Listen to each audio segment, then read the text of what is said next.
নমস্কার, welcome back to my channel.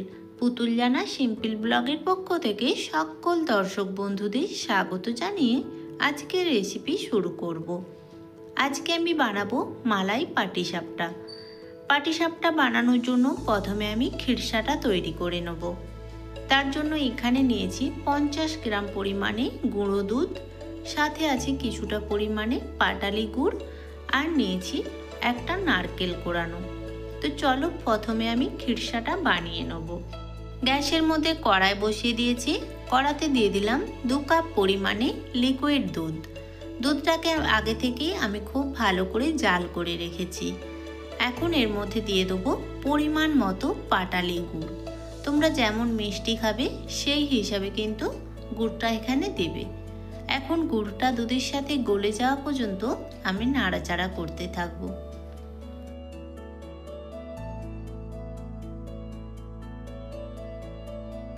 এখানে দেখো দুধের সাথে গুড়টা কিন্তু খুব ভালোভাবে গলে গেছে। এখন আমি এর মধ্যে দিয়ে দিলাম নারকেল কোড়ানো। নারকেলটা দিয়ে এটাকে মিনিট 5 খুব ভালো করে নাড়াচাড়া করতে হবে, যতক্ষণ না এটা একটা ঘনত্ব ভাব চলে আসে। এটা যখন ঘন ভাব চলে আসবে তখন গ্যাসের ফ্লেমটাকে একেবারে লো করে এর মধ্যে আমি দিয়ে দেবো গুঁড়ো দুধ। দুধটা দেওয়ার সময় কিন্তু অবশ্যই গ্যাসের ফ্লেমটা লো করে দিতে হবে, না হলে কিন্তু দুধটা এক জায়গায় জমাট বেঁধে যেতে পারে। এখন এটাকে খুব ভালো করে আবারও নাড়াচাড়া করব।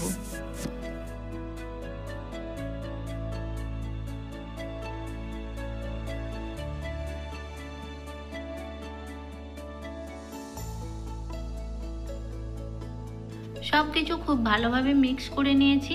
এখন এর মধ্যে দিয়ে দিলাম 2টো এলাচের দানাকে আমি গুঁড়ো করে নিয়েছি, আর সাথে দিয়ে দেবো 1 চামচ পরিমাণে ঘি। এখন সব কিছু আবারও একটু নাড়াচাড়া করে নিলেই খিরসাটা কিন্তু এখানে পুরোপুরি রেডি। আর খিরসাটা এরকম একটু পাতলা পাতলা ভাব থাকবে। এটা ঠান্ডা হওয়ার পর কিন্তু আবার একটু জমাট বেঁধে যাবে। আর দেখতেই পাচ্ছ খিরসাটা কত সুন্দর হয়েছে, কালারটাও কিন্তু খুব সুন্দর এসেছে। তো চলো এখন এটাকে আমি নামিয়ে ঠান্ডা করতে দেবো।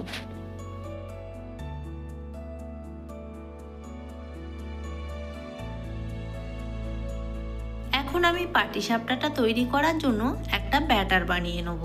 তার জন্য নিয়ে নিলাম 1 বাটি পরিমাণে চালের গুঁড়ি। তোমরা এখানে চালের গুঁড়ির জায়গায় চালকে বেটেও নিতে পারো। আর নিয়ে নিলাম ওই বাটিরই 1 বাটি পরিমাণে ময়দা, আর ওই বাটিরই হাফ বাটি পরিমাণে সুজি। এখন এর মধ্যে দিয়ে দেবো স্বাদ মতো লবণ। এখন সব কিছু শুকনো উপকরণটা ভালো করে একটু মিক্স করে এর মধ্যে অল্প অল্প জল দিয়ে একটা ব্যাটার তৈরি করে নেব। এখানে কিন্তু ব্যাটারটা খুব বেশি পাতলাও হবে না আর খুব বেশি গাঢ়ও হবে না। তো দেখো আমি যেভাবে ব্যাটারটা তৈরি করছি তোমরাও ঠিক সেইভাবে করবে। আর এখানে কিন্তু অল্প অল্প জল দিয়ে ব্যাটারটা তৈরি করার চেষ্টা করবে। একেবারে বেশি জল দিলে কিন্তু ব্যাটারটা পাতলা হয়ে যেতে পারে।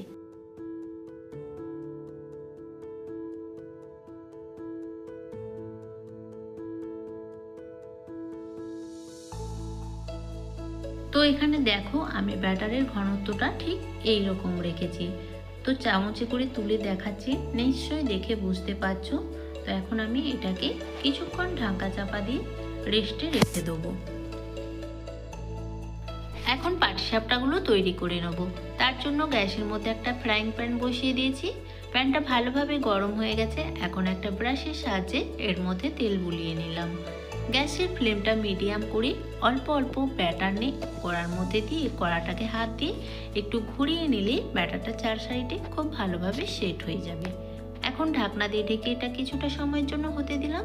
ঢাকনাটা খুলে দিলাম। তো দেখো পিঠেটা কিন্তু একেবারেই রেডি। এখন এর উপরে দিয়ে দিলাম খিরসা। খিরসাটা দিয়ে এটাকে খুব ভালো করে ফোল্ড করে দিতে হবে। আর পিঠেটা কিন্তু খুব সহজেই দেখবে কড়ার গা থেকে উঠে চলে আসবে। কড়ার গায়ে কিন্তু একটুকু লেগে যাবে না। তো আমি একইভাবে প্রত্যেকটা পাটিসাপটা পিঠে তৈরি করে নেব। আর তোমরাও এই প্রসেসে একবার বানিয়ে দেখো, খুব সহজে কিন্তু কড়া থেকে পিঠেগুলো উঠে আসবে, একটা পিঠেও কিন্তু ভাঙবে না।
এখানে দেখো সব পাটিসাপটাগুলোই আমি রেডি করে নিয়েছি।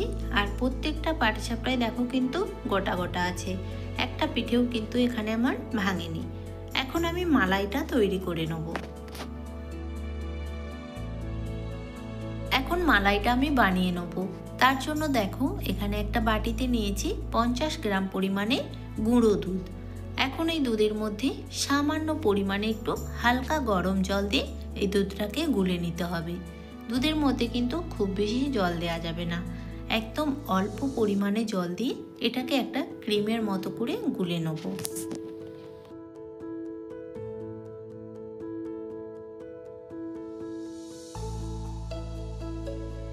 আবারও গ্যাসের মধ্যে একটা কড়াই বসিয়ে দিলাম। কড়ার মধ্যে দিয়ে দিলাম পরিমাণ মতো লিকুইড দুধ।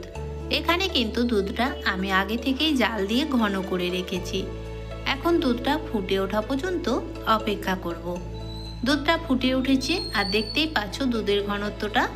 এখন আমি এর মধ্যে দিয়ে দেবো পরিমাণ মতো পাটালি গুড়। গুড়টা তোমরা তোমাদের মিষ্টি বুঝে দেবে। সাথে দিয়ে দেবো 1 চামচ পরিমাণে চিনি আর দেবো 2 থেকে 3টে গোটা এলাচ। এখানে আমি এলাচটাকে একটু ফাটিয়ে নিয়েছি। আর দিয়ে দিলাম গুঁড়ো দুধের মিশ্রণটা। এখন গ্যাসের ফ্লেমটা মিডিয়াম করে সব কিছু উপকরণ কিছুক্ষণ ধরে নাড়াচাড়া করব, যতক্ষণ না গুড়টা দুধের সাথে ভালোভাবে গলে যাচ্ছে।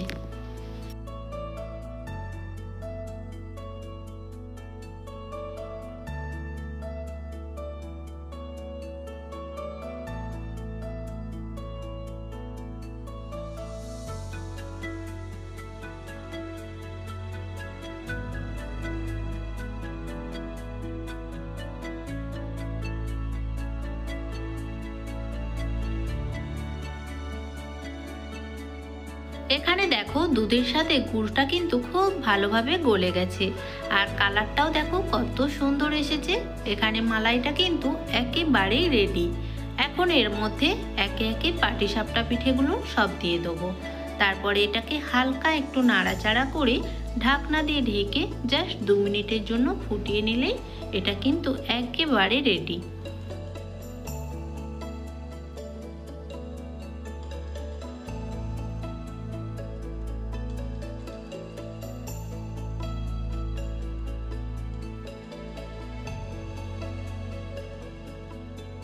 2 মিনিট পরে এখন ঢাকনাটা খুলে দিলাম আর দেখো এখানে কিন্তু একেবারে রেডি গরম গরম মালাই পাটিসাপটা।